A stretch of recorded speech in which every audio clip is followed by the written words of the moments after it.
Assalamualaikum warahmatullahi wabarakatuh.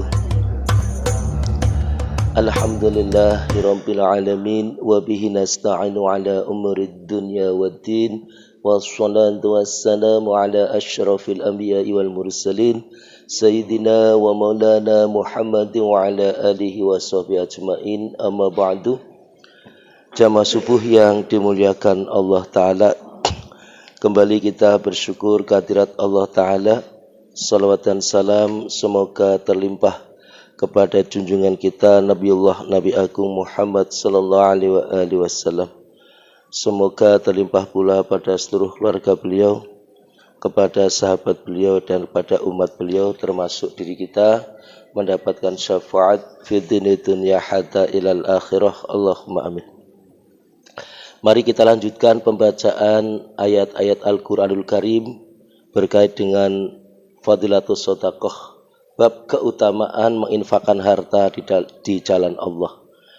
Ayat yang berikutnya, A'udzu billahi minasyaitonir rajim. Bismillahirrahmanirrahim.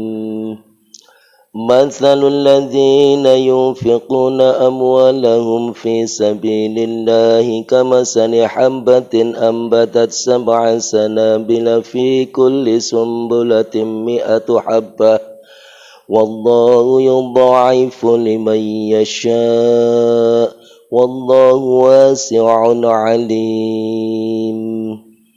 Perumpamaan nafkah yang dikeluarkan oleh orang-orang yang menafkahkan hartanya di jalan Allah adalah serupa dengan sebutir benih yang menumbuhkan 7 bulir. Pada tiap-tiap bulir 100 kali. Dan Allah melipat gandakan ganjaran bagi siapa yang Dia kehendaki. Dan Allah maha luas karunia-Nya lagi maha mengetahui. Al-Quran Surah Al-Baqarah ayat 261. Dalam sebuah hadis diterangkan bahwa amal itu ada 6 macam dan manusia itu ada 4 macam. Adapun 6 amal tersebut adalah 2 amal mewajibkan, 2 amal yang seimbang, 1 amal mengandung pahala 10 kali lipat, dan 1 amal mengandung pahala 700 kali lipat. Amal yang mewajibkan adalah barang siapa yang meninggal dunia dalam keadaan tidak menyekutukan Allah Subhanahu wa taala, ia akan tinggal di surga selama-lamanya. Dan barang siapa yang mati dalam keadaan berbuat syirik, maka ia akan masuk ke dalam neraka. Amalan yang seimbang adalah barang siapa berniat melakukan satu kebaikan dan ia tidak dapat melakukannya, maka ia memperoleh 1 pahala. Dan barang siapa melakukan 1 dosa, ia memperoleh 1 dosa sebagai balasannya. Barang siapa melakukan kebaikan apa saja, ia akan memperoleh pahala 10 kali lipat. Dan barang siapa membelanjakan hartanya di jalan Allah Subhanahu wa taala, ia akan memperoleh pahala 700 kali lipat dari setiap harta yang dibelanjakannya. Sedangkan manusia itu ada 4 macam, yaitu yang pertama, orang yang kaya di dunia dan kaya di akhirat. Yang kedua, orang yang kaya di dunia dan miskin di akhirat. Yang ketiga, orang yang miskin di dunia dan kaya di akhirat.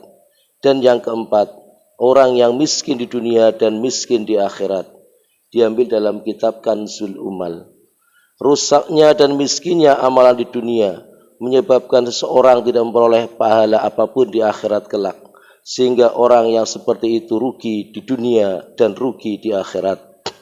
Abu Hurairah radhiyallahu anhu meriwayatkan bahwa Nabi sallallahu alaihi wasallam bersabda, barang siapa bersedekah 1 biji kurma dengan syarat dari harta yang halal, bukan dari harta yang haram, karena Allah hanya akan menerima harta yang baik, maka Allah SWT akan memelihara sedekah itu sebagaimana kalian memelihara anak kuda kalian, sehingga sedekah itu akan menjadi besar seperti gunung. Diambil dalam kitab Mishkat. Dalam hadis yang lain disebutkan, bahwa barang siapa menginfakkan satu biji kurma di jalan Allah Subhanahu wa taala, Allah Subhanahu wa taala akan meningkatkan pahalanya sehingga akan lebih besar dari gunung Uhud. Gunung Uhud adalah gunung yang sangat besar di Madinatul Munawwarah. Dengan demikian, pahala yang akan diterima lebih banyak 700 kali lipat. Diterangkan dalam sebuah hadis, ketika ayat tentang pahala 700 kali lipat ini diturunkan, maka Rasulullah SAW berdoa kepada Allah SWT untuk meminta tambahan pahala. Terhadap doa Rasulullah SAW ini, maka diturunkanlah ayat sebagaimana telah diterangkan dalam ayat yang lalu. Diambil dalam tafsir Bayanul Quran. Menurut pendapat ini, turunnya ayat suci tersebut telah diturunkan terlebih dahulu. Sedangkan dalam hadis yang lain disebutkan kebalikannya, sebagaimana telah diterangkan dalam ayat yang lalu. Demikianlah apa yang kita dengarkan dari sebuah hadis yang memberikan, sebuah ayat Al-Quran, yaitu surah Al-Baqarah ayat 261, yang telah memberikan penguatan dan motivasi kita untuk senantiasa berbuat amal infak dan sedekah. Karena ketika kita menafkahkan harta yang di jalan Allah, maka Allah akan melipat gandakan, bukan hanya 10 kali lipat, tapi 700 kali lipat apabila ini digunakan untuk fi sabilillah. Maka mari kita tingkatkan amal infak sedekah ini untuk mendapatkan nilai lebih di hadapan Allah Subhanahu wa taala. Karena apabila kita berinfak dengan niat karena Allah dari harta yang halal, maka sungguhnya harta ini akan memberikan kemanfaatan dan keberkahan kita di dunia, dan Allah akan sampaikan keberkahan ini sampai kepada kekayaannya Allah Ta'ala di surga yang bisa kita nikmati. Maka mari, ayat Al-Quranul Karim yang berkait dengan infak begitu banyak, kurang lebih ada 50 yang bergandengan dengan sholat. Maka mari, ketika kita sudah menegakkan sholat, maka mari kita keluarkan harta terbaik kita untuk fi sabilillah, untuk pembangunan masjid kita yang masih belum selesai 100%, ataupun untuk kegiatan amal soleh yang lain dalam rangka fi sabilillah.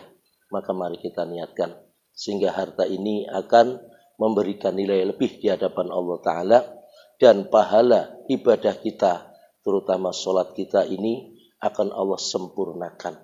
Karena ayat Al-Quran ini sangat banyak dan bergandengan antara infak dengan sholat, antara aqimus sholah wa atuz zakah. Ini adalah satu ayat yang selalu akan memberikan nilai kepada kita. Jika kita sholat sudah benar, tapi kita belum berinfak, baik itu infak wajib maupun infak sunnah, maka sungguhnya sholat kita belum sempurna. Apabila kita sudah berinfak dengan baik, tapi sholat kita masih gelang-gelong, belum full, apalagi belum berjamaah, maka fa insyaallah Allah akan sempurnakan sholat kita insyaallah. Karena as-sakhiyu qaribu minallah, orang yang dermawan dekat dengan Allah. Qaribum minan nas, dekat dengan manusia. Qaribum minal jannah, dekat dengan surga. Ba'idu minan nar, dan akan jauhkan dari api neraka. Semoga kita berada dalam ridha Allah Ta'ala dengan kebaikan-kebaikan yang kita selalu berikan kepadanya. Demikian, dan mari kita tutup bersama dengan doa kafaratul majlis. Subhanallah wa bihamdi, subhanakallahumma bihamdika, asyhadu an la ilaha illa anta, astaghfiruka wa atubu ilaik. Assalamualaikum warahmatullahi wabarakatuh.